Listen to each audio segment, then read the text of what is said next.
and welcome to Digital Photo Mentor Live. I'm hoping that my audio is in sync. We're trying to get that in control. So welcome from wherever you are joining. I see Alaska, Ohio, Florida so far. Hopefully there's no hurricanes heading your way. And I do want to test the audio real quick. So please tell me if you can hear me and if it's in sync when I do this. How's my audio? Phoenix, rainy, but thankful came in after hurricane passed by. Well, that's good, Karen. Awesome. Looks good. Okay, awesome. Sounds good. Good for now. In sync. Okay. And I'm also in the kitchen sink, according to Dave. Welcome to everybody. Hey, Linton, we got you at a good time as well. So welcome from down under.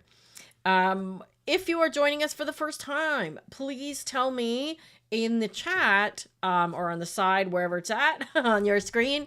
Please tell us where you're joining from and how you found out about this live stream. If you are on our email list, I sent out a blast earlier today just to remind everybody, because apparently I made a small boo-boo and I had scheduled it for last week by accident when I really meant today. So we're trying to do the live streams every 2 weeks right now. Just because I'm trying to get videos done for the Luminar Neo course, which we'll be getting in a full overhaul. So not just update, but overhaul, brand new, everything.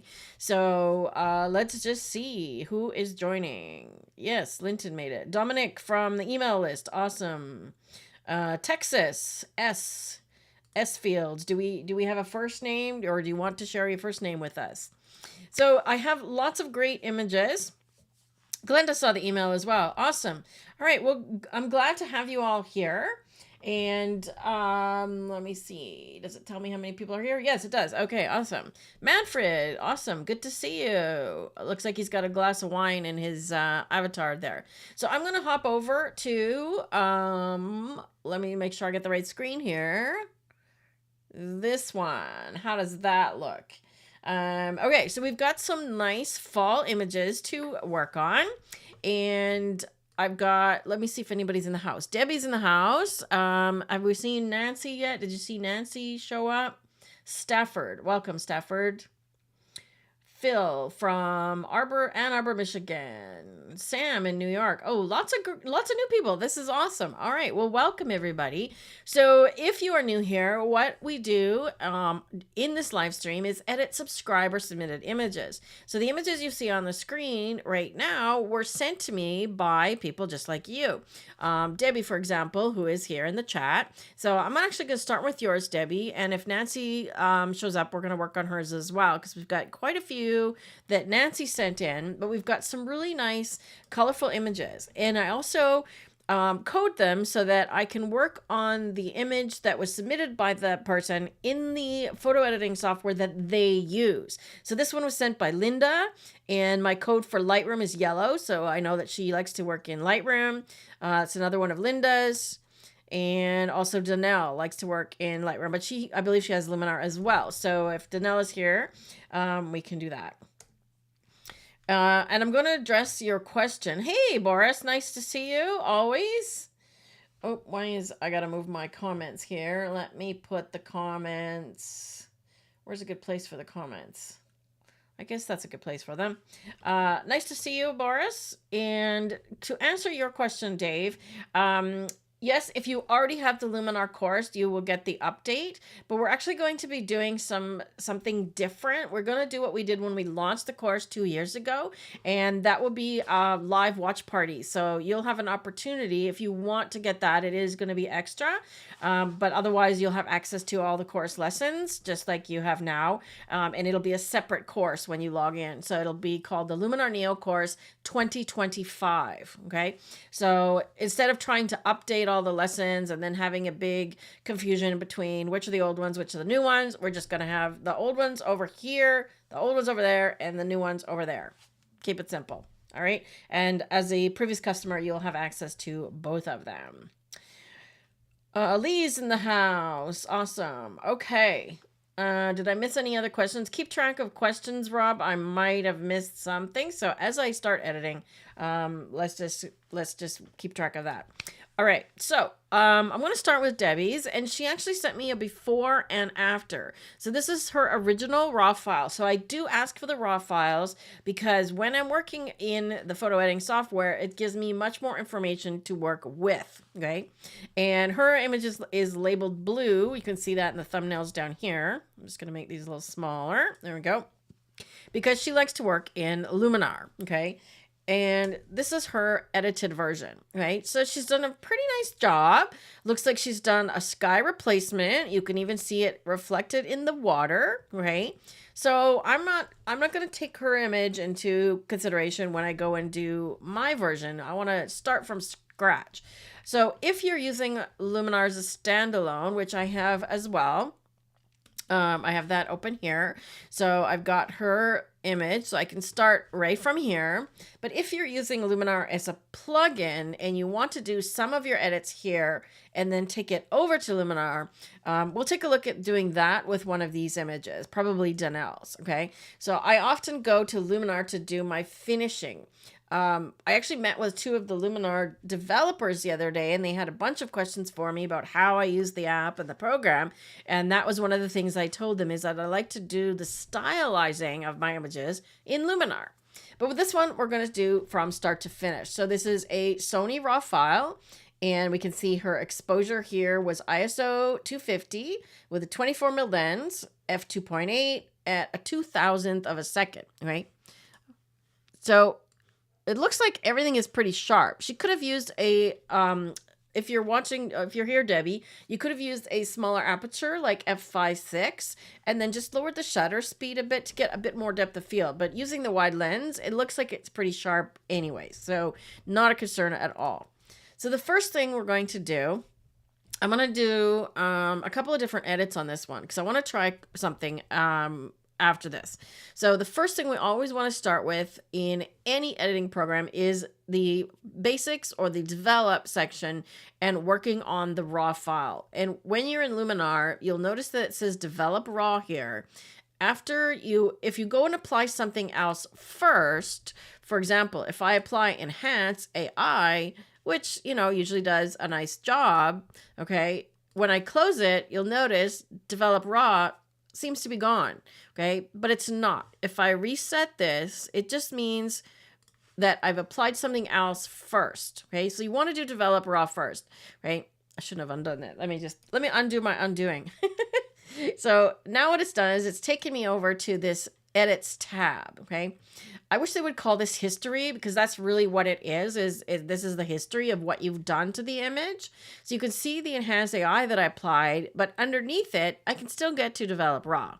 So I can just leave the enhanced AI if I want and come back to it after. But when you go down a step, it's actually going to show you where you're at in the history. So that's why I like to call it history instead of edits, okay? The first thing I'm going to do in here is change the camera profile. Okay, so it comes with Luminar Neo as the default one, but just by hovering over these, you could see what the others do. Landscape generally gives you more blues and greens. Portrait gives you more oranges and reds, right? And then neutral is obviously kind of flat, right? I like the landscape or the vivid for this one. I think I'm going to stick with landscape because it's already bringing out those colors. Okay. The next thing that I do is check the histogram. Okay. If you don't see the histogram showing, need to be in Neo. If you don't see the histogram showing, go to the view menu and click show histogram. Okay. Mine is already showing. And I like to make sure that there's nothing clipping, okay? And you can do that by activating the clipping warnings by clicking on the histogram in the top and the bottom, or just by using the keyboard shortcut, which is J. Rob, if you could please put a link to download the keyboard shortcuts cheat sheet.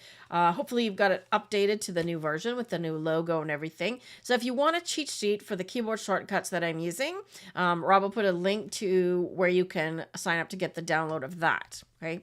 So the next thing I want to do is correct for these clippings. Okay. And there's a couple of different ways I could go about it. The highlights is the part that's clipping. Now this came up earlier this week when I was working on an image of Rob's because he asked me, what's the difference between highlights and whites? Like, what are highlights? So when you're looking at the histogram, the edge is pure black on the left and the first little bit, okay? Then the next section is shadows. The middle section is exposure or midtones, okay? The upper section, before you get to the top end, is highlights, and then the very end is whites. So that relates to the sliders as well. So I know it's clipping, and it's clipping on the whites, so I could do two things. I could bring the whites down, okay? Or I could bring the highlights down. I find this one tends to be more effective, but look what it's done to the sky. It's doing a great job. One thing you want to be aware of is going too far. This actually came up as a discussion in our community. So we have a DPM community where we have live calls and photography challenges and all kinds of great things. As a matter of fact, I'm just going to give it a little side plug because next Friday we have a special guest speaking only for community members, and that is Renee Robin. She is a let's say fantasy artist and master of Photoshop layers and masking and making composite images. And she's only coming to speak to our community. So please put a link to the community if anybody wants to check that out. And we do have a few community members here. I saw Karen and Lee already here. So maybe you guys can tell them what we do in the community. So I like to pull the highlight slider down, but be careful of doing that and making everything look muddy because this is a global edit. So it's applying to the entire image, global, okay? So I'm just going to take it part way, and then I'm going to work on the sky separately, okay? I'm going to come in and do another one on just the sky. In terms of blacks, I like to have a little bit of black clipping. And the reason being is that when you add more black to your image, you will intensify the colors. Okay, I turned the clipping off so you can see how this works. Watch the colors here as I shift this black to the left. Okay, now obviously it's too dark. I need to brighten it a little bit. Okay, but look at that. As I add black, okay, it's adding contrast and punch, but it's also adding color. So I almost never use the saturation slider and the vibrant slider. If I do, I'm usually pulling them down, not up, okay? So I just did what I call the photo editing dance, okay? So I pulled the black slider down and then the whole image got too dark. Then I brought the shadows up to compensate in this area down here and also the exposure a little bit. So maybe I don't need the exposure quite so bright. Let's go more with the shadows, okay? And then I can double check the highlights again. See, everything is adjust one slider, and you're going to have to probably tweak some of the others. So again, I'm not going to go all the way because I'm going to work on the sky separately, okay? I like to sort of close up each section as I use it. I usually leave the top one open, but then I don't have to scroll so far down, okay? So the next thing I want to do is adjust the color. So this one is set to as shot. We could try one of the presets, and these are the same as what you would find in your camera. So instead of using auto white balance, you could try daylight, a little on the green side, cloudy, or shade. Okay, so shade, I find all of these are a little on the green side. Let's go back to cloudy and get rid of some of this green.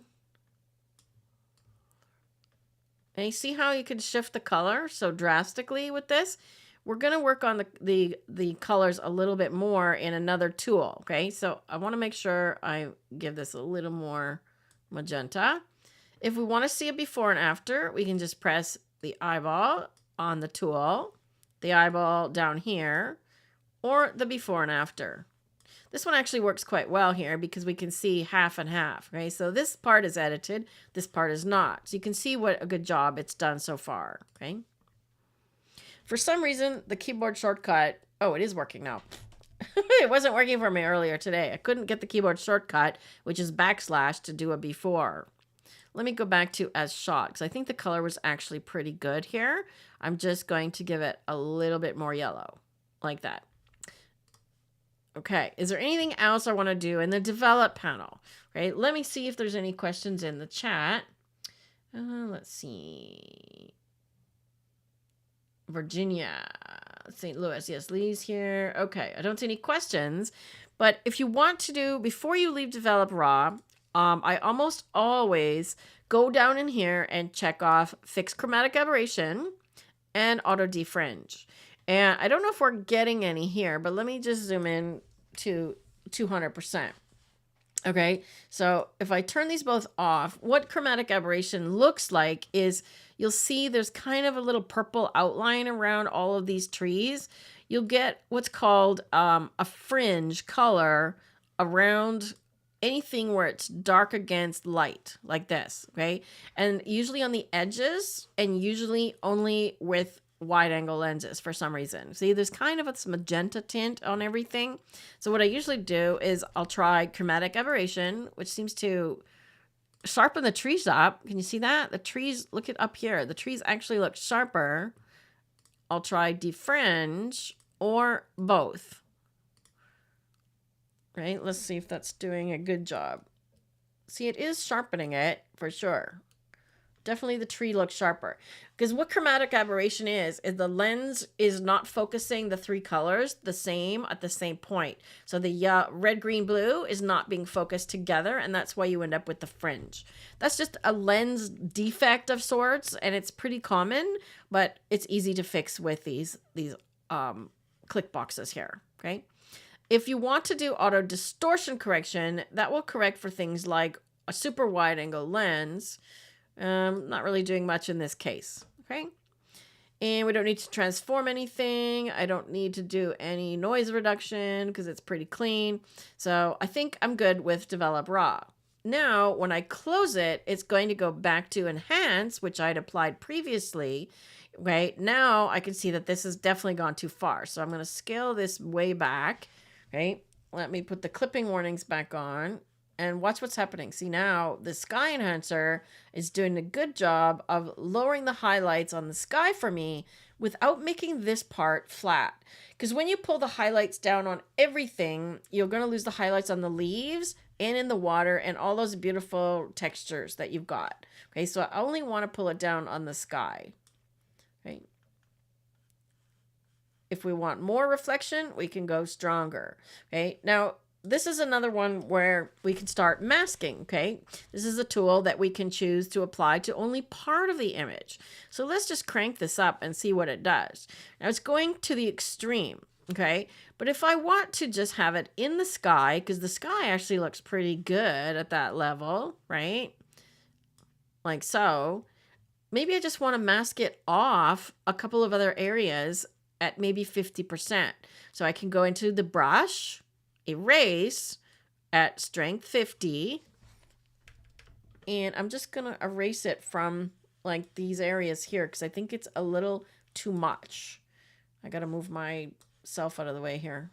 I'm seeing myself on the screen, right? Maybe right here as well.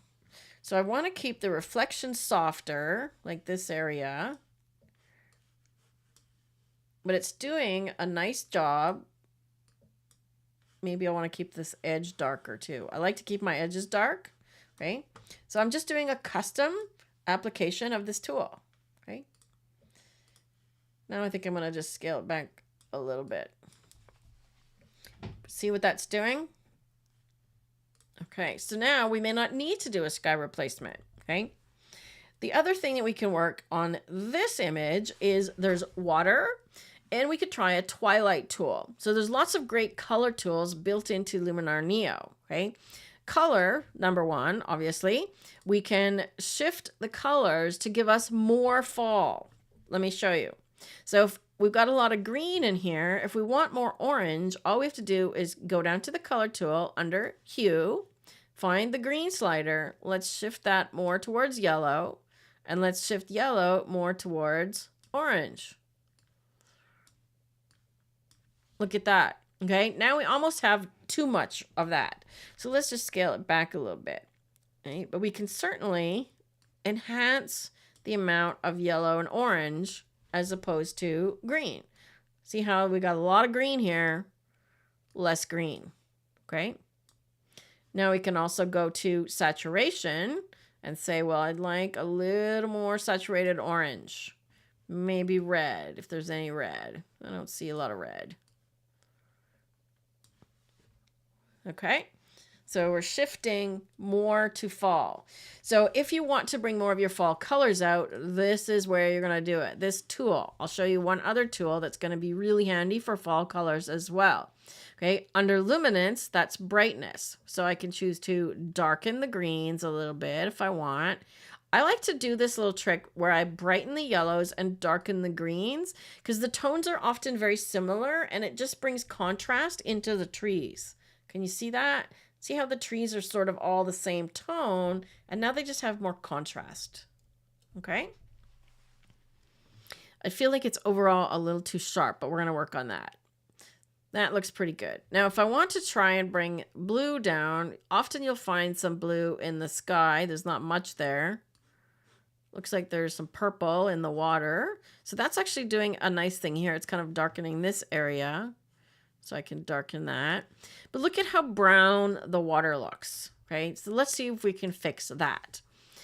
In the newest version of Luminar, they added this a little while ago. The water enhancer does an amazing job. Okay, now a lot of these things that I've just done, you can also do in Lightroom. You know, the color tool exists in Lightroom, the raw exists in Lightroom, and so on. Okay, the only tool that I've used so far in Luminar that doesn't exist in Lightroom is the Enhance AI. Okay, so let's do the water enhancer. This one does not exist in Lightroom, but you can do a mask and have it apply to the water and then do whatever you want on the water, including changing the color.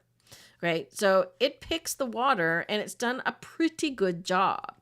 But if it gets it wrong, okay, you can draw some more in. Like I can say, okay, I want this little bit over here and I want this little bit over here. Okay, and it's kind of gotten over the land here. So let's just erase that part. We don't want the land to be colored blue or whatever we're going to add to the water. So we can just refine it. I'm out of memory. Thank you, my computer, for telling me that. Okay, so I'm just getting a little bit closer to the edge, but it's done a pretty good job overall. And what I'm going to apply here, you probably won't even notice on the land parts. Okay, so right out of the bat, or right out of the gate, it's got blue at 50. Okay, so see what it's doing? It's taking, if I go to the extreme, it's taking all that brown out of the water. Okay, we can add some green as well. And then we can either choose to brighten it or darken it. Okay. Adding contrast is going to intensify the color just like adding black. So if we want less color in the water, we got to bring the contrast down. You get to decide. Okay. Original color brings back the original color of the water. So that brown, and I'm going to lower that because I don't want so much brown. Okay. Let's take the amount up higher. So maybe less blue and a little more green. Okay, so it's kind of giving it more of a green tint as opposed to brown, which is kind of ick, right? Like so. It does a really nice job. Now, there's another one in here that I'm going to use, and that is Twilight Enhancer. So instead of changing the sky like Debbie did, I'm going to see about adding a Twilight Enhancer instead, okay?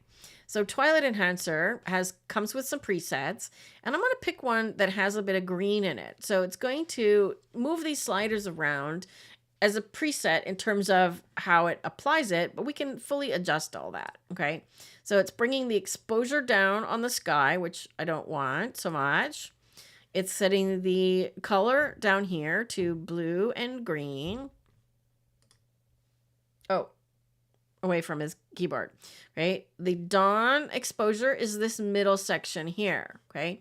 I'm not liking this color so much. Let me try a different one. Let me try blue. Okay, that's a little better. All right, now we can refine it. So if I don't want it so much on the scene, I can brighten up the shade on the scene. So this is relighting the bottom part of the scene, okay? I can affect the water reflection. Do I want more or less? Look at that. That's pretty good, okay? We can blur the water a bit more or blur the reflection. I like that. Okay, I still think the sky's too dark, so I want to scale that back. There we go. Scale that back a little bit. Okay, so see what it's doing? It's just the dawn is this amount in here. So we can change the mask refinement as well as to where the horizon is. See that? So where I put this line is where the dawn glow is going to come from. Okay, so it's kind of coming from that area down behind these trees here.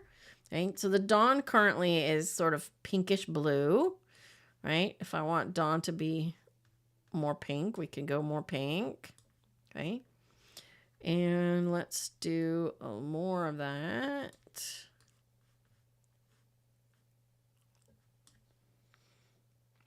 Okay, let's have a look at what this tool is doing. So there's the before and after. See how it's done a really cool job on the sky. I want it less on the scene though, I think. We'll just go less saturation on the scene. Okay, so less saturation. There we go. I like that better. Okay, see that? It's brightening this middle section as well, which is kind of cool because it leads our eye right down the river or stream. Okay, so let's take a full before and after. So there's the original, right? A little flat. The lighting is even, and we brought a lot of punch to it, okay, including color. Something I do on all of my images is to add a dark vignette. And how I do that is I bring the amount down quite far, bring the feather to 0, and then we see the edge. Okay, so we got a hard edge. Then we can adjust the size and the roundness and the placement. Okay, in this case, centered is fine, but if we wanted it more off-centered, we could move it. Okay, then once I get it where I want it in the shape that I want it, then I put the feather back up high, always over about 60, 50, 70 actually, and then adjust the amount, okay? Because you don't want your vignettes to look like this, okay? If you look at it and it looks like a bullseye in the middle with the light, you've got your feathering needs to go up, okay? So you want it nice and soft. You also don't want that, okay? So gentle, soft. Think gentle, soft, okay? Now, I want to get some opinions here. What does everybody think about these sticks up here? Should we crop the image? I think she had cropped it a little bit. Or should we try and, remove them? Should we remove any of the stuff in the water? What do you guys think? Let me see. I'm missing questions here. Yes, Rob says all skill levels are welcome in the community. It's really just a place to come and hang out and get more access to me on small groups. We have one kind of event or another each week. Linton says the community is a great place to encourage each other. There's additional material, a monthly challenge to extend us, live events, a place to ask others about photographic techniques or editing. Can we quote you on that, Linton? We're going to be in touch. We want to get some quotes, so I might be in touch with you for that. Thank you for that, by the way. Let's see. Oh, yes, that's true as well, Lee. If the backslash doesn't work, it's catching up. Yes, that's true as well. No, mine wasn't working at all. It was giving me a weird noise, like it was going boink every time I tried to donk, like that. Let's see. Okay, Karen says she doesn't mind the sticks. Deb says remove them. See, this is why we all have our own opinions, right? Lee says erase some of them. Isla says remove. Catherine says remove. Okay, so remove seems to be the consensus. Nick says, I think the branches help lead the eye to the stream towards the background. What if we do a combination of remove some? James said, I think you came in a little bit later, James, but the original, Debbie edited this one herself and she did do a sky replacement. So this is the one that she sent. Actually, now that I'm looking at it, I think that is the original sky. We certainly could do a sky replacement and see if it works, but I have a feeling that it's going to be complex because of all of the, little bits in the middle here, but we could sure try it. Yeah, we could sure try it. I don't mind it though. Like there's some interest there. I wouldn't want to put something that it doesn't work. Okay. Bernadette says remove the top right branch, but not all of them. Okay, so yeah, this one. Okay. So let's see about cropping first. I'm going to move myself out of the way again. Let's see about cropping first. Let's see what Luminar thinks is composition AI. I find that it always generally just comes in a little bit like this, right? So take their cropping with a grain of salt, but let's see what happens if we do come in closer. Okay, do we want more of this side or this? I think that's cropped too much. Yeah, I think that's cropped too much. I'm just going to come in a little bit. I like the idea of coming in here to get these trees a little bit more out of the top. I like the idea of still keeping this almost in the middle. I played with, you know, when moving this over here, but I like the leading line of the bank here. So I think keeping this centered and losing the stuff over here is probably my choice. So about like that. Okay, so that gets rid of some of the bushes. Let's see if that's any better, and then we can try and erase some of them out. So let's go to erase. And always zoom in. Whenever you're erasing, I find that, whoops, get up there. I find that when you're erasing, you need to see really clearly, and zooming in to 100% gives you better results as well. So I'm just going to do these three guys first. I find that the first erase brushstroke always takes longer, and Debbie has confirmed that's the original sky. Okay, so see how this one is taking longer, but I bet you the next one will be quicker. So I'll just do these 3 or 4 next, and I bet you that one's quicker. Oh, didn't do as good a job. See, you have to be really specific. I find that if you choose smaller areas, it does a better job like that. Okay, so let's see about just taking that one out. This one here really bugs me as well because it's coming down to that other tree and touching this other tree. Let's cross our fingers. Let's see what happens. Hey, that's pretty good. Actually, look at that. Right now, this one is bugging me. This one's sticking out here. So let's do that.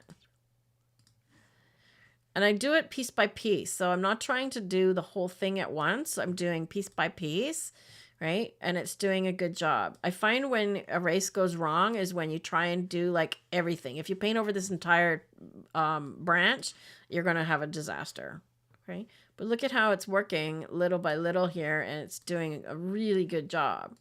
Okay, now we could go in and use Gen Erase and see if that works. But honestly, I use the erase tool first. Let's just see what that does. I use the, look at that. I use the erase tool first, and then if it doesn't do a good job, I might go to Gen Erase. Okay. I'm just going to erase the tip of that and see if we can get something that looks, let's just see if I can fill in the gap there. Oh, no, I got to do the whole thing. But that's cleaning it up really nicely, right? So just take your time when you're using these tools. Don't be in a hurry. Don't try to erase it all at once. Okay, look at that. I'll just do it like that to clean it up. Oh, now I did a mess. Okay, I'm going to leave that. Okay, so let's do a before. There, look at that big stick. I think that's way better. I'm still not a fan of all of this dead stuff in here, but I've got rid of the one that was mostly touching this tree. You know, I might go in and do another one now that we're looking at it and get rid of this one too. The ones that are touching, just to give it some space, right? Between these two things. There we go. All right, let's see how that looks. I mean, you could go forever and keep going on this, you know, but I'm just going to stop at some point. There, that looks pretty good. Right? It's done a really good job. Look at that. Right? Slow and methodical, slow and methodical. The other thing that I would probably go and erase is some of this dirt in here. And I'm going to do a trick here. I'm going to go remove dust spots, because dust spots on your sensor look like black things, and I was kind of hoping it would like find these and remove them, but it didn't. But if it was a shortcut, that would have worked great, right? So I'm just going to remove some of these dark spots because the things that grab your attention are anything where there's contrast. So anything that's dark on light, light on dark is going to grab your attention. Okay, see, that's better. I think that's better. So just cleaned it up a little bit, right? Okay, now we added a vignette. We've done some color adjustment. We've got the sky. Okay. And I don't know that we need to replace the sky, to be honest. I think it looks really good. The other thing we could do is actually crop this into a panorama. I considered that as well. Let me go change that to freeform. I considered like doing something drastic like that. Right? And I actually don't mind that either. In fact, I might even go a little bit more. Right? So I don't mind that either. It really simplifies things. We've got rid of all of that branch up there and the big mess, big mess of branches. What do you guys think? Now that I did all the pruning, as Karen said, now I just crop them out. What do you guys think about the crop? Leave it wider or go with this crop? Now, if we want, we could add some atmosphere. I don't use this one a lot. But you can use it to, let's just see, I want to put some like mist over the water, and it's showing up not where I want it. It's showing up like up here. I find this one never sort of works where I want it. Is that doing anything? It's kind of in the front here. See, I'm not really a fan of the fog. But if we want to have a little bit of fog, like I could literally just go in here and say, okay, I want to brush it in. So when you paint, it's going to just apply here. Like, let's just say we want some fog at the back here. Okay. Just like a little bit of a mist. Is it doing anything? I don't know. Honestly, it's not my favorite thing, but you can try it. Okay. Karen says, okay, so we've got some votes. Catherine says wider is better. So like this one, Karen or Catherine. So wide as in pano. Lisa's awesome color. Karen says leave it wider, not pano. Okay. Linton likes the pano. It's too bottom heavy, not enough sky. And James says nice. So again, we're kind of mixed votes here, right? Deb likes the panorama as well. Rob, what do you think? Pano, non-pano? I do agree it is a little bottom heavy. Lots of water, so maybe we go even more pano. What if we do this? Now we're just talking crazy talk, right? Might even go just a tiny bit more. What about that? What about that? Now we just have sort of this winding. Oh, needs more sky. Nick says needs more sky. Okay, now I've gone more pano. I can always undo it. See, that's the cool thing about, the crop tool is you're not taking anything away. You're not getting rid of any of your pixels because it's all just in the catalog. All right, now I'm going to show you a couple of tools that are down here, or this one here, under color harmony. So remember I said there was a few tools to adjust color. One of which we did the white balance and we did the color tool. This is another one of my favorites. So under color harmony is color contrast. Look at this. All right. Wherever this hue slider is, that's the color that's going to have added contrast and brightness. So if we put it on blue, we'll see brighter sky, darker yellow. If we put it on green, we'll see brighter greens, darker pinks. If we put it on pink, we'll see the opposite, darker greens. Okay. So wherever we put it, that's what's going to get brightened. So I kind of like the idea of, bringing these oranges out, but obviously not that much. That's kind of over the top. Right. But look what that's doing, right? Look at the contrast in those leaves. How fantastic is that, right? We can additionally add warmth overall, right? We can do split color warmth. Now, meaning the yellows or the tones that are already warm, we can make them warmer or cooler. Okay, so maybe just a touch warmer, a bit more orange. Okay, see that? Bit more orange. the cooler tones, we can go purple or more blue. Look what happens when we do that in the sky. Look at that. Okay, so these are what's called complementary colors. The yellow and the blue are opposite on the color wheel, and they literally complement each other, right? The one at the bottom, I don't use as much, okay? But if you wanted to say, okay, we want to add some more blue in the shadows, okay? Oh, it's adding contrast. That's interesting. Ah, because of this slider up here. So they're counteracting each other. Let's say we want to do midtones. Let's say I want more yellow in the midtones, okay? We can literally shift the whole thing yellow. Let's go a bit more yellow red. There we go. Okay, so now we can see what this tool is doing. Bringing out those fall colors, okay? So you really, really wanted fall colors. Well, you got it, okay? Do you still think we need a sky replacement? I don't think so. I think the sky is fine. I would just do a final thing on this one, and that is my favorite, which is Mystical. Where is it? Mystical.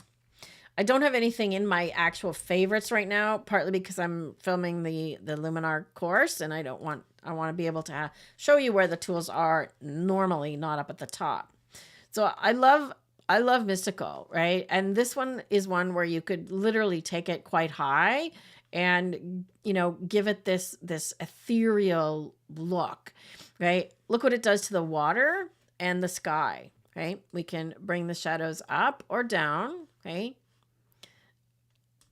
And I think I want to apply it more so in certain areas. So I'm going to mask it in, and I'm going to put it in these dark areas of the water first. Right? Like this. Because it's kind of brightening things a little bit, so I don't want to go too far. See what that's doing? Let me get this bit in the background here.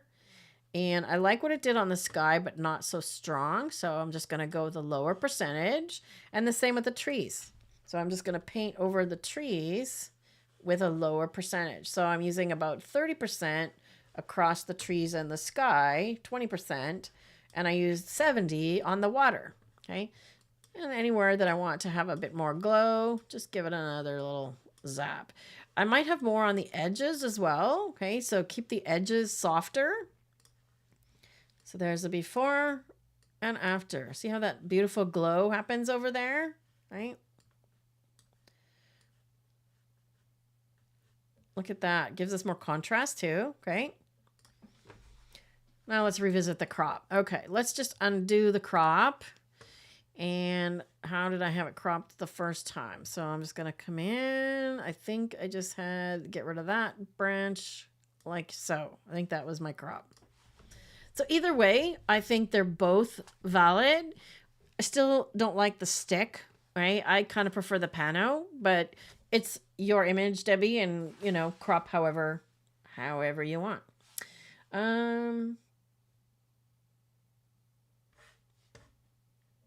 So yes, Catherine, I masked the sky. I could do that on the color harmony one as well. So any of the tools you can mask, or most of them, with a few exceptions. Okay. So now if I wanted to go back to develop, for example, okay, remember it was develop raw and then it was develop. I could apply develop again and actually use it as a dodge and burn tool. Okay. And we could also go back to the color tool. Now that I've given more blue in the sky, right? Because remember there was no blue there. I could darken it and give it some more saturation. So we can really enhance that sky a bit more. Okay. And if I don't like the color, we can shift it either way. Right? Maybe like that. So there's a before and after. Let's use the slider. Right? Look at the difference. Okay.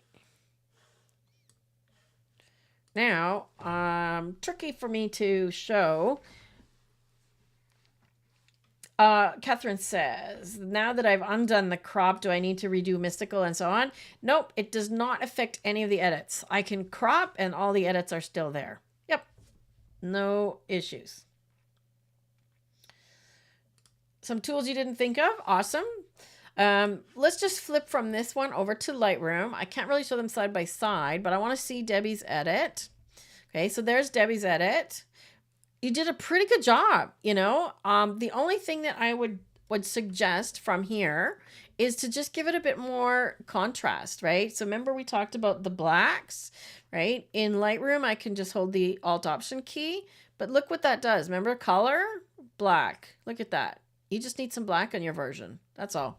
Do black, and then if you want to shift the colors a bit more or give it a mystical, I think it looks like you even have a mystical on here or some version of it, but you just need more black. You just need more contrast, right?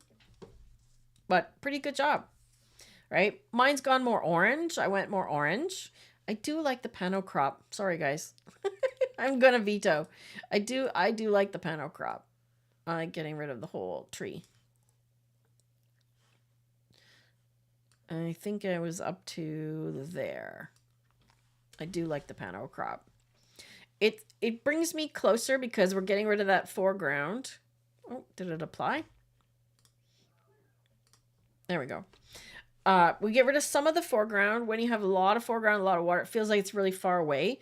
I wish there was a canoer on the lake, but, you know, we don't have that option. The other thing that I was going to do is to just simply drag that one into the HDR merge. But let's do that on a different one. I want to see what happens if we take this one, for example, and just drop it into HDR merge, because there's a lot of contrast here. Okay. So images where it's flat, don't HDR it. Images where it's contrasty, you can HDR it. Okay. We can also use the tool to get rid of the lines and stuff here. So this is Linda's, and she definitely works in Luminar. Any questions about that other one? Debbie says, excellent. Thank you. Amazing transformation. Deb says, any other questions about that? Okay. Rob's looking forward to this one. Okay. So what I'm going to do is I'm going to drag this one into HDR and just do a single HDR. Okay. So options, I could do chromatic aberration reduction, but I'm just going to do a merge. Okay. And it will merge me a single image HDR. There it is, which I can then continue to edit. Okay, now it's a little bit over the top for me, but look at the difference. Okay, let me turn on the thumbnails here. I'm going to drag this one back into the fall folder. So this is something that is kind of a bone of contention with a lot of people. It puts your HDR image into this folder on your internal drive called HDR Merge. So I can't compare it to the original, but I'm just going to take this and drag it over here into the fall folder, right? And now it should be side by side. Where did it go? Where did it go? Oh, I've got it filtered. I had it filtered. I need to pick it. There we go. So if you're missing photos, I had it filtered for only favorited images. So those are ones I hadn't edited yet. Okay, so let's just compare the histogram of this one. See, it's kind of all pushed up to the right. Now we could probably pull it back. This one's got a lot more range. Okay, so I think I can work with this, right? So it's a little neon puke, but let's work with it. The only challenge is I don't have raw anymore. Okay. And when you drop it into the HDR, you don't get to edit the raw first and then have it apply. So that's the only drawback, right? So I've lost the raw processing ability. So I'm just going to bring the highlights down, but I want to make sure that I've got some good black. So I'm going to turn on the clipping warning, and then I'm going to go to the curve tool, which I didn't use in the last one, and just tuck in until I see what that blue is. I see some black clipping, because that's going to give me that color. Let me turn these off. Okay, so look, off or no black, black. The more black I add, the more intense color. Are you starting to get the picture? If your images lack color, who said that earlier, that their images were blah? Brenda. Brenda? What? No. Who said that earlier? Bernadette. Bernadette, you said your images were fall images needed punch, right? Add black. There you go. If that's the only thing you take away from today, that's what you need to do. Okay. Now transform is one where we can do building correction. As this house is kind of leaning. It looks like it didn't do anything, but if we want to try and correct verticals a little bit, I think we're going to lose too much of the tree. So I'm not too worried about it, right? Let's see what else we can do here. We can add, so I'm basically adding contrast back, okay? I want to make sure the color doesn't get too over the top. So I'm probably going to dial this down a little bit because we're going to work with some other tools and I don't want it to go too over the top, okay? And let's take the highlights down a little bit more and we'll work on the blue. Okay, that looks pretty good to start. We can do defringe, but again, once we've gotten rid of the develop raw, we don't have access to chromatic aberration. Okay, so you don't have access to the color profile and the chromatic aberration. Now let's do erase to try and get rid of these power lines. And if it leaves that one over on the side, oh, good. I was wondering if it was going to take out the whole post and everything. It did. Look at that. Boom. Awesome. I'm going to zoom in and get rid of this too. I don't know what it is. Looks like a road sign, but it just doesn't add to the image. It's just kind of sticking out. And you could do things like, you know, get rid of the antenna on the top of the house, right? Anything that is distracting, I just do away with it, okay? That's how my eye sees.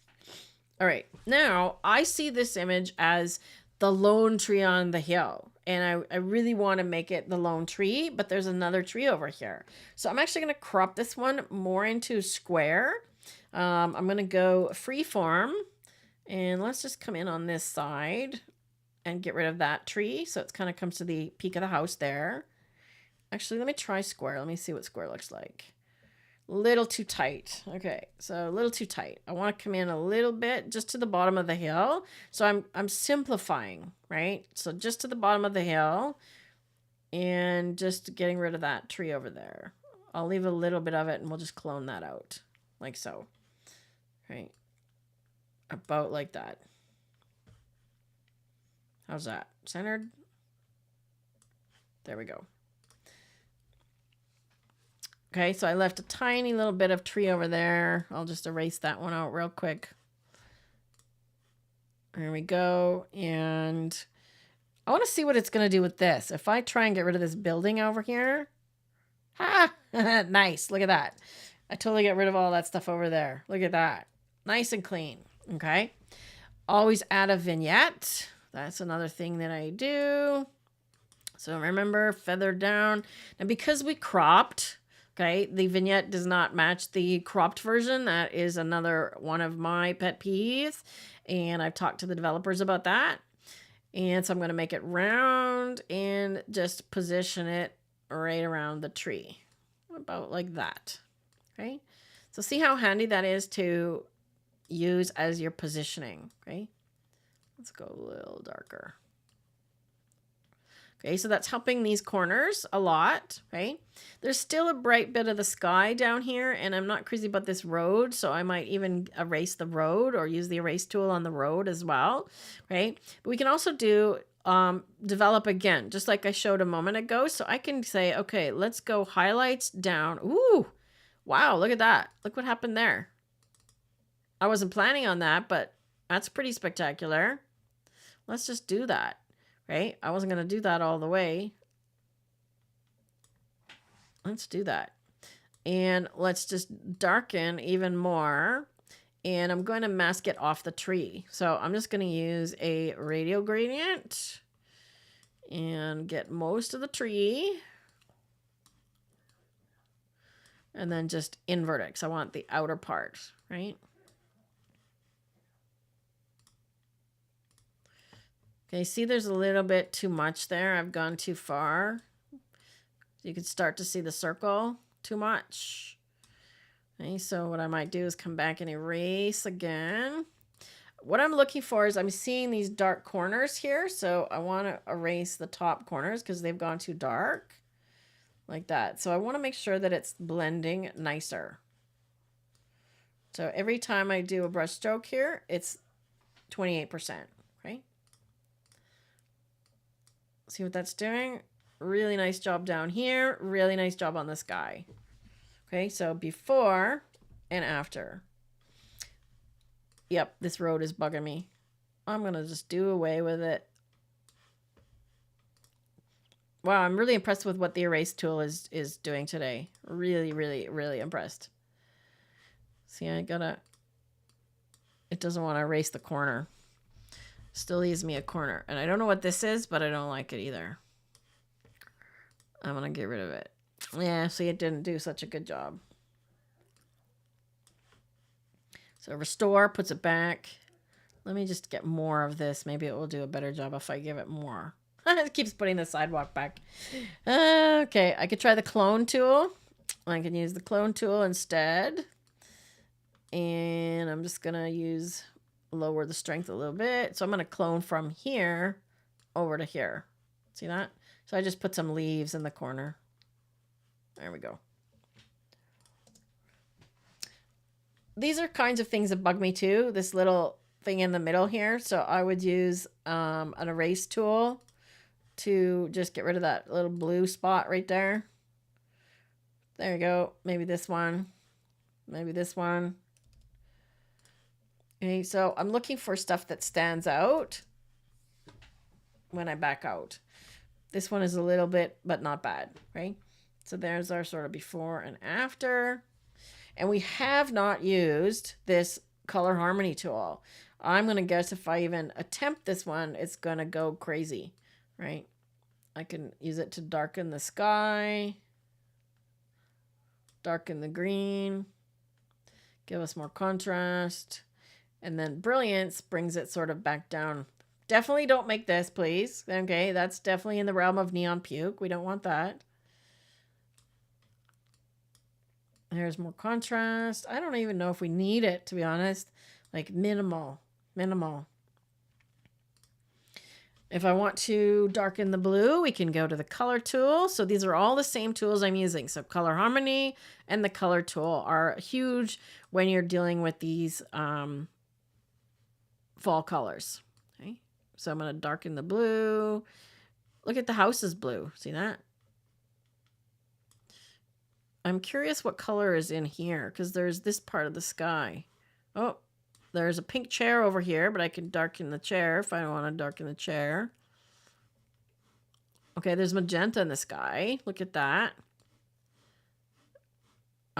There's a little bit of cyan. Be careful of doing this. Okay, see this? Can you see that there's something weird going on with the color there? Right? So when you do stuff like this, this is called banding, and it's just pushing the image too far. Because remember, we're not working on the raw file here. So be careful and sensitive that you don't go too far. Right? Now I could also try my darken the green, lighten the yellow trick. Right? Do I want more orange? Do I want to darken orange? Again, this is all totally subjective. Okay, we could brighten the orange and darken the yellow. Totally whatever you want. Okay. I kind of liked it the way it was. Just darken the green. And I'm going to do a final blur, which is mystical, or you can use the mood tool, right? Not mood, glow. Glow is another one that is great for adding this softness. I like the Orton effect, right? I find though that it always brightens the image. So you have to come into the advanced settings and bring it way down, almost to the lowest number, right? So keep this one, let's go around 20 something. But see what that's doing? Also that sort of really nice soft glow. That thing on the left of the house is bugging me so much that I'm just going to crop it out. That yellow thing. I don't even know what it is. There we go. It's gone. Okay, so there's our before. But remember, that's not the full before. That was the one that came through HDR. Let's look at... I'm going to do a trick here. I'm going to copy these edits. So I'm going to do Command or Control C and paste it onto the original. This is the original. Okay, so this is the raw file. So I'm going to paste these edits and let's just see what happens. Look how contrasty. Okay, so I could definitely go back here and pick a different profile. That's kind of a weird color, isn't it? It's kind of very pink, so I definitely need to get rid of some pink. The color's weird. The color's odd. It's super contrasty. Super contrasty. And the color's weird. I don't like that color at all. I think the HDR did us really good. You know, I'm going to reset this because I don't like that at all. Yeah, so that was the original unedited raw version and the HDR edited version. I think it looks fantastic. Okay, so how much more color? I think we're bordering on neon puke. Let's dial the color down just a little bit. Just a little bit. There we go. You could even try a mood tool, which is a LUT. Okay, we haven't done that. And I'm going to do a Lightroom edit as well. So I like to use LUTs to add some artistic color as well. But there's ones that I have. There's one that's in, where is it? I think it's in here. There's a sepia tone one. There it is. Okay, so there's a sepia tone one that if I just add it ever so slightly, you get sort of this antique look. Okay. Look at that. Doesn't it look like an old postcard? That's kind of neat, right? Something else you can do with Luminar that you can't do with Lightroom is duplicate and make a layer. Right? And if you want to intensify everything you've done here, change the blend mode of the layer to something like, why is it not doing it? Should give us, there we go. Change the blend mode to something like darken or multiply, and then just dial it down a little bit, okay? And it literally intensifies everything that you've just done, okay?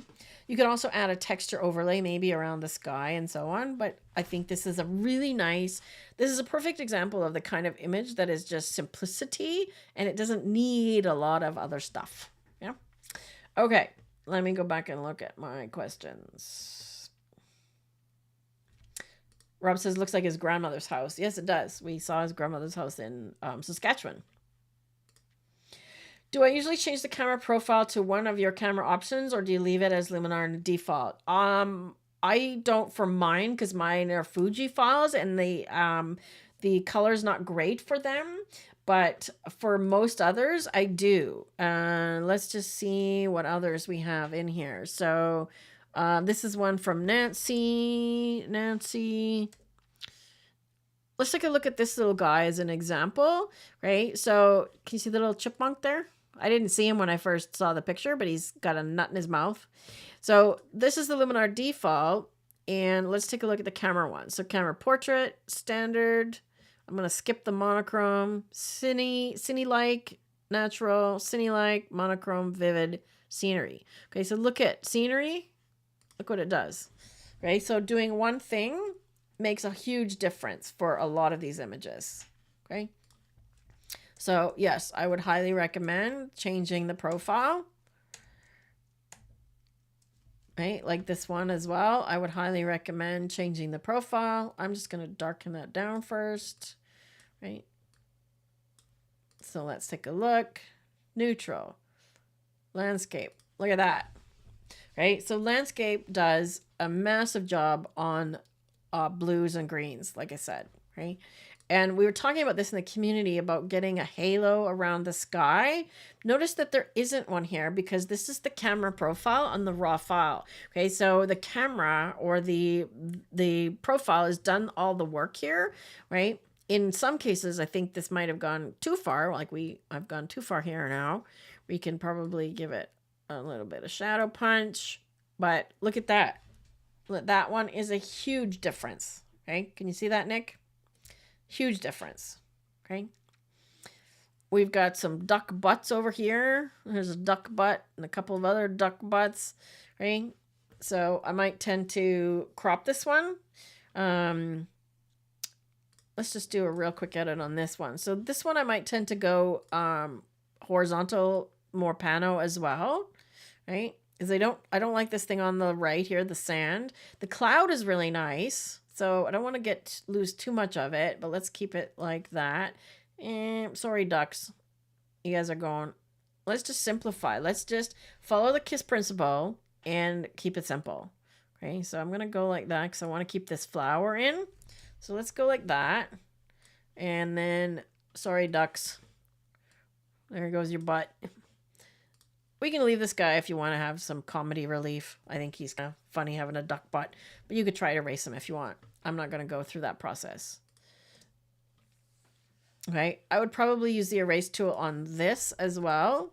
And just to show you, like, I'm just doing a really quick and dirty job. I didn't zoom in here, but I would probably erase that as well. Okay. I want to see if it's straight as well. It doesn't feel like the horizon is straight. Yeah, that's what I thought. That's a little better. Okay, then I would do in a vignette. We're going to have the same thing because of the cropping, so I got to bring it in a little bit. And it looks pretty centered. I'm not going to worry about that too much. Let's go in and then fade it. Okay. So that's pretty striking, right? Things that grab your attention, like let me do this little trick with the upside down for people that don't know.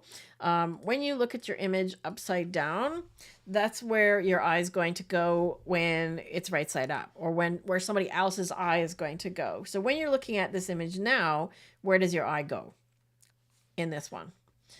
Let's see. How could I make the sky in the lower right less yellow? Was that the other one, Catherine, or this one? I think it was the other one, right? I can take a look at that, but you could use the color tool and just paint it in. You'd have to be really careful, right?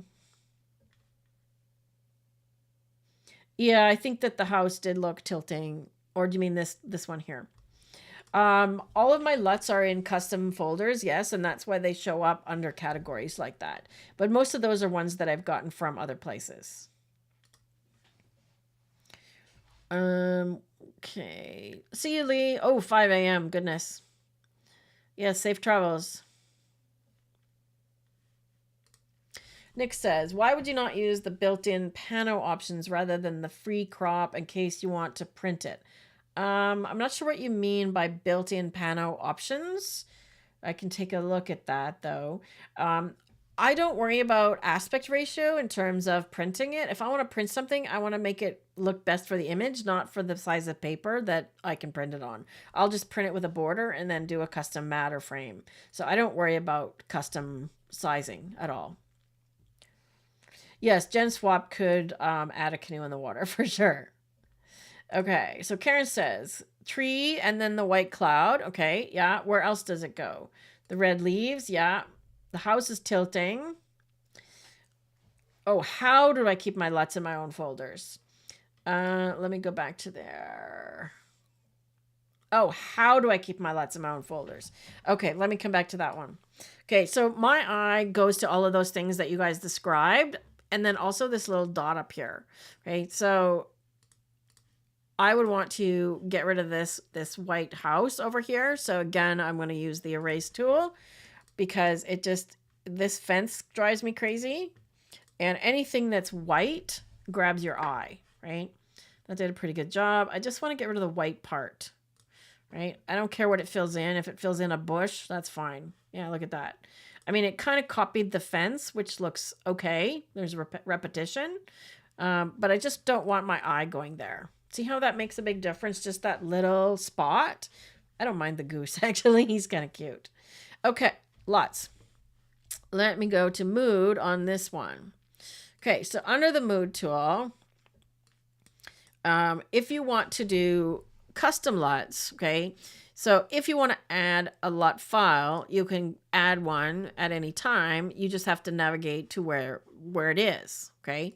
The trick to putting them into folders like this is you have to kind of import them into folders. So it's tricky to make your own LUTs, but when you import one and you say, okay, get more LUTs or add a custom one, Luminar will keep them in folders as long as you don't add like one by one by one, right? Let me just look on my computer here to see where I've got them stored. Okay, so if I look for LUTs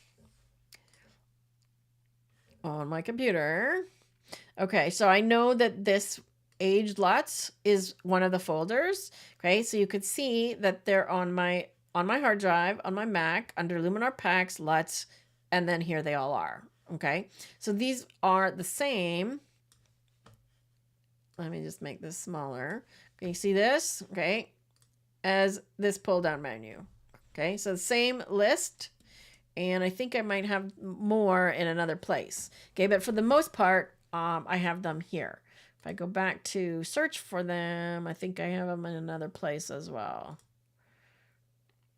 Yeah, so LUTS applications. Yeah, it looks like they're all in the same group containers. Okay, so there's another one that Luminar sort of puts them in, which is here. So anything that you purchase goes here. Anything that I created or added singly goes here. So when you add one by one, okay, they would just show up as this massive list, but you need to keep them in the folders that they were created in. Okay, so if you have more than one, put them all into a folder, and then when you go to add LUTs, add that whole folder, okay? Or put them into that same place. Can't see behind my head. Oh, sorry. What was behind my head, Karen? This part? Oh, sorry. So this is where the LUTs were. Okay, so I searched for them on my hard drive to find out where they are. Okay, so I just picked that one and it showed me the path right here. Okay.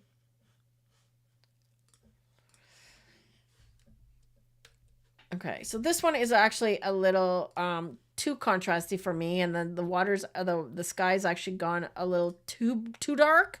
So I might actually brighten the blue a little bit. Okay. And see how the green, yeah, green darkens, but there's lots of yellow in the grass. There's more yellow in the grass, and I want to darken the grass. So I'm going to do that. And I don't want to darken the midsection. So I'm just going to apply this. Again, a radial gradient. Like this. And the trick is, can I zoom out? No. I want to make this bigger. There we go. Yes, I know. Okay, so I want it on the top and the bottom, but not in the midsection. So I just inverted that. And now I'm just darkening the grass and lightening the sky a little bit. Okay. Be careful. There's another one that will do fall colors and yellow, and that's the landscape tool. Be careful with this one because it makes green neon green. So I always turn this one down to about -30 on the hue slider. Okay, and then golden hour will give you a nice golden glow, but be very careful of doing stuff like this. Okay, red goes over the top really, really quickly, so you have to be super careful. This one might actually be another candidate for dumping this into the HDR module and just seeing what comes out. All right, so if we dump this in here and merge it, it's going to come up in that folder again, down here.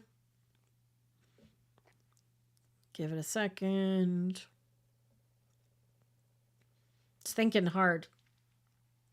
Okay, I'm going to put this back into the fall. Oh, I should have favorited it first. What? My head's over on the left. What's my head doing? I don't know where you want my head. Where do you want my head? He wants me to move my head. I don't know. Where do you want my head? There. I don't know where you want my head. My head's over here. Okay. Let me get that one. Okay, where is it? There it is. Okay, so that one I just added. Again, I'd have to go do the edits again.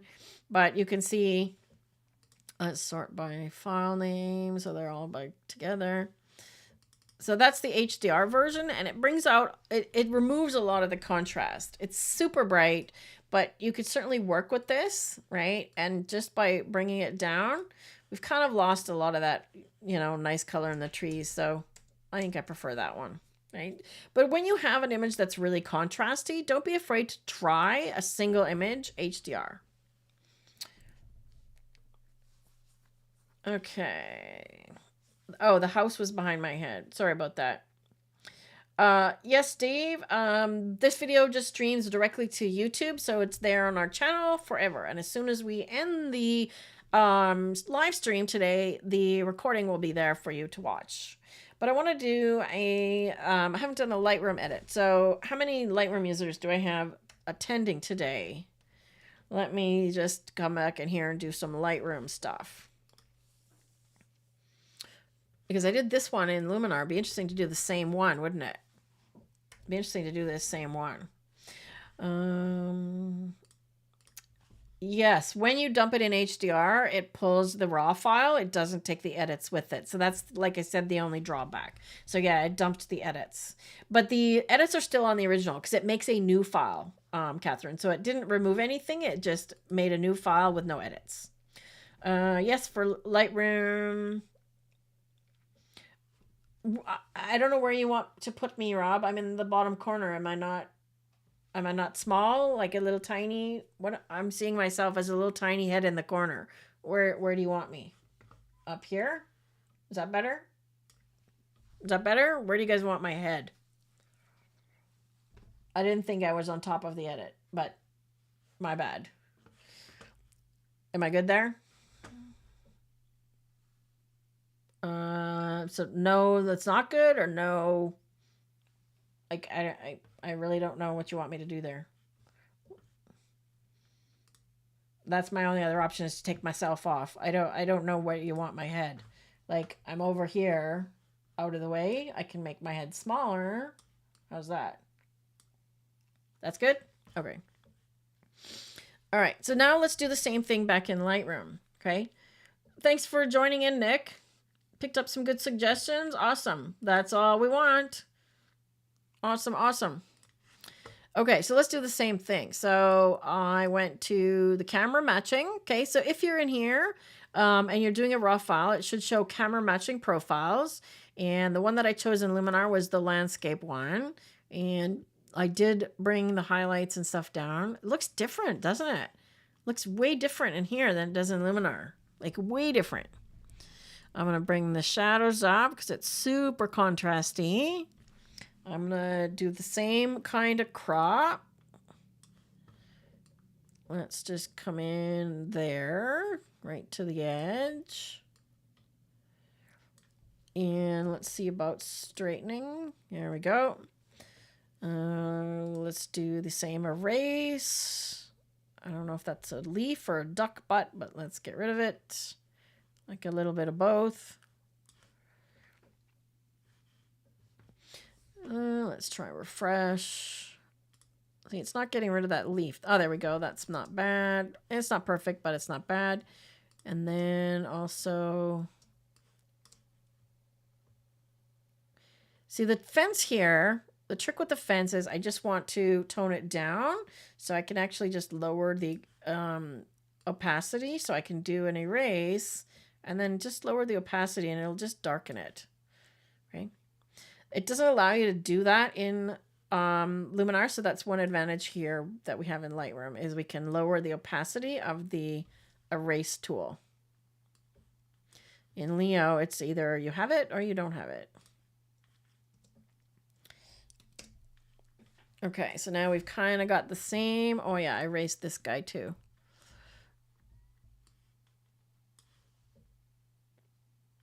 Let's make it a little darker. See how that just grabs your attention? Okay. Yeah, it looks totally different in here. Looks totally different. So now I'm going to go to the color mixer tool and bring the sky darker in this one. And unfortunately in Lightroom, it's harder to mask the color tool, but you can do it. So I'll show you how you can do that. I'm going to add a little vignette. There we go. That's just a preset that I applied. So I've already done the edits. So if I want to affect the grass, for example, but only the yellow in the grass, I have to do a mask. And I'm just going to do a linear gradient, right? And then I can go into point color and just select the grass. Okay, so now I can make it darker or brighter, saturated or less. Okay, I'm going to make it less saturated. I could even make the grass orange if I want. But let's make it more yellow as opposed to green, because then it feels more fall color, right? So I'm just darkening that green. Okay, if I want to do the same, I could do another mask and get rid of the red on that guy as well. Okay.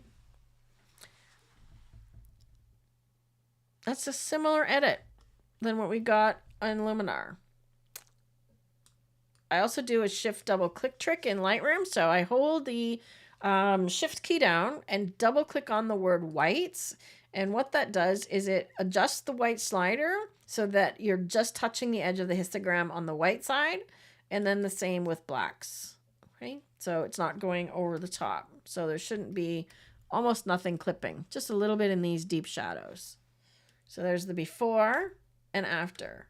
Okay, and remember, most of that blue that was not there was pulled from this landscape preset or this landscape color profile. Okay, if I chose another one, there's standard. See, not the same. Neutral, not the same. Portrait, actually portrait's not bad, but it minimizes the red for some reason. Okay, landscape, faithful, and this is a Canon one, so there's no vivid, right? A little on the saturated side, so I might dial this one down just a tiny bit.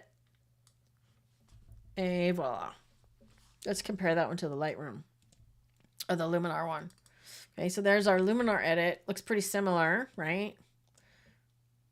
Looks pretty similar. But I got more contrast in those colors in the tree, right? And the thing that Lightroom does not have, and why I use this for finishing so many times, is, especially on images like this, I love me some Mystical. I love some Mystical. Let's brighten the shadows.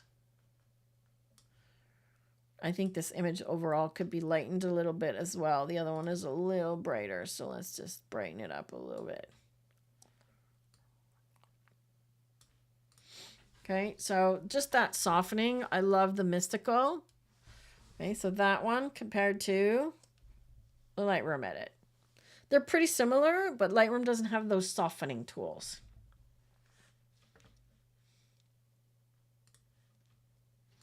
Thanks for attending, Phil.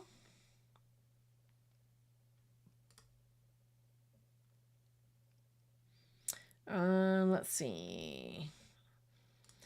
A Royal Poinciana? Poinciana? Is that how you say it?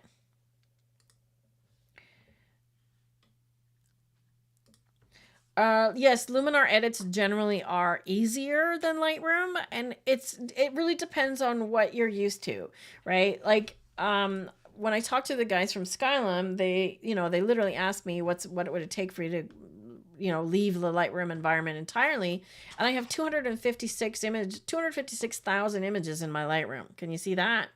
So for me to move that all over to Luminar would be a huge undertaking, and Luminar doesn't have some things that Lightroom has. So they each have their strengths. Like, I can't rename files, do metadata, print a book or design a book, make a slideshow or print any of that stuff, as well as publish to my SmugMug collections on my own portfolio using Luminar. So there are things that Luminar doesn't do that Lightroom does, and then vice versa. So I use them both, and I often use Luminar, like I said, as my finishing, right? Let's see this little guy, because I changed the color profile in Luminar. Let's see what we do if we get scenery over here. Yeah, it's not much different, is it? I'll go with scenery. The Luminar seems to give the profiles more punch. Okay, let's give this guy. I'm not worried about clipping in the sky. This is a question that comes up as well, a lot. So if I turn the clipping warnings on, like right now, excuse me, there's clipping in the sky, but I'm not worried about it because it does more good things to him than it does everywhere else. So I'm not worried about the sky. Let's keep some contrast. Okay, now clarity is another thing. Clarity and texture. These are, if I apply them globally, you're also kind of sharpening the background, which I don't want. So they do really nice things on the little guy and the tree. And I think I want to crop this a little bit because it feels like he's really small and far away. So let's just come in. What if we go square on this one? Lots of people are doing square lately. I'm kind of liking square. How about that? Okay. Now let's do, I have an automatic, this is a preset that I created myself, mask, subject, and background. And when I click it, all it does is it makes two masks, selecting the subject and the background. It did a pretty good job. So that's not bad. Great. I'm just going to go with that for now and giving them a name. Okay. So all I want to do on these guys is give them some clarity. This is the subject. Okay. Sharpening him up. And then the background, I want to darken and bring those highlights back down, right? So remember I said I wasn't worried about it because I knew I was going to do a local adjustment. So global is everything and local is only part. Let's warm him up a little bit. That's a little too red. Well, he's a little red. There we go. Let's give him a dark edge vignette. I feel like I want to crop in even closer. Like he's just so small, I can't see him, right? So we could keep this log, or we could do more of a longer one. Let's try, oops. Let's go freeform. You can go pano on this one too, actually. Let's try that. What if we do something like that? See, I'm not concerned about aspect ratio. I'm really not. The other thing that I often do, I think I'm going to get to the point where I need my cough drop, is flip an image if I feel like it would read better left to right. So what I mean by that is, let's flip this one, okay? Now, because your eye reads from left to right, you come in the image this way and leads up to him, okay? Versus, if we go back this way, you come in sort of here, and then the tree actually takes you out of the image, okay? So I would flip an image like this, right? And I still feel like there's too much tree. I would like to get a lot closer on this one. I don't know if you had another bit of a zoom, Nancy, if Nancy's watching this later. But I want to kind of get him a lot bigger, right? I'm inclined to brighten him a bit more as well. So I might do a select object. Oh. Let's do select object. And I'm just going to paint over the little chipmunk. There he is. And I'm just going to brighten him a little bit more. See that? Let's just brighten him. Just make him stand out a bit more, right? So there's our before and after. We could probably even warm it up a little bit more. Right? Another trick that I like to do, especially with fall pictures and things like this, is to do the color grading. Again, this is another trick for color. And in the shadows, place some orange. Okay? So if we do 100%, that's what it looks like. But just ever so slightly. A little bit of orange. Okay? And then in the midtones, we'll do some yellow. So again, ever so slightly. So see what that's doing? Before, after. I could probably take it even higher. Let me just take it higher so you can see what it's doing. Okay. You can also, people forget about this one. You can adjust the tones here too. So this is shadows. So I could actually darken or lift the shadows using this slider. And the same thing with midtones. I could darken or brighten. In this case, darkening just a little bit does a nice job. Right. So there's a before this tool. And after. See, it just warms him up a little bit. More colors, more fall colors, all of that. Okay. Let's see what that does to Debbie's image. Okay, if I go into here, so let's do the same trick. Let's go to shadows, place it on orange, give it a little bit of saturation. Let's go to midtones and go to yellow. Oops, not that much saturation. And then we could actually do highlights and do the highlights blue. Well, you have to be careful of that one because it's going to neutralize the yellow. See that? It's giving us blue sky, but we got to be careful of that one. So that does a nice job on here as well to give it more orange. So I hope that's given you some ideas about which kinds of tools to use to affect your color. Whether you're using Neo, Luminar, Photoshop, Lightroom, On One, or something else. Capture One, right? Let's see.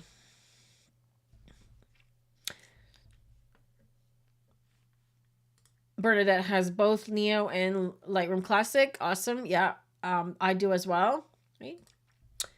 Correct pronunciation of the tree. Thank you very much, Karen. Well, I was kind of looking at that, like, I was thinking like poinsettia. So that's kind of where I went with that one. And it looked like a Spanish word, so I'm good with Spanish words. All right, let me come back here. All right, I'm back. I think we're going to call it a day. Our next live is going to be 2 weeks from today, which is, quick, tell me a date. I don't have a date. What's today? The 20th. So 20th of November. And, oh, we need to, at some point, switch to, excuse me, different time zone. Or different time. Because we are going to switch probably back to the weekend again. But let's see if we can keep a time that works for everybody. Or we can alternate.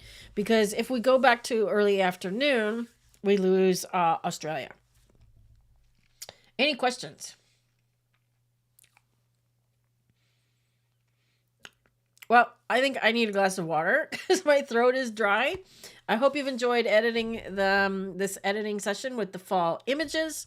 And we'll be back in a couple of weeks. I haven't thought of a topic yet.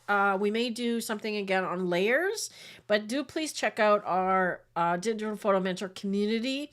If you'd like to come and join us for the session next Friday with Renee Robin, it's $27 to join, and that's for 3 months. So you would get the webinar with Renee and access to the community for 3 months. So you could come and watch all the videos, and then if you decide that there's not enough value for you to stick around, you could cancel at any time. But if you stick around, you'll be eligible for the monthly challenge. We just had a challenge winner selected yesterday. They get a 1-hour tutoring session with me, which is worth $75. So just by participating in the challenge, and that was 15 images got entered and voted on by the community members. So you have a 1 in 15-ish chance of winning something. You can also see the 10 ways to improve your photography, as well as the HDR webinar that we gave a while back. And what's the other one? Photography etiquette. So there's basically 4 webinars that you could come and watch. Oh, the night webinar as well. 5, including the night webinar and Renee, for $27.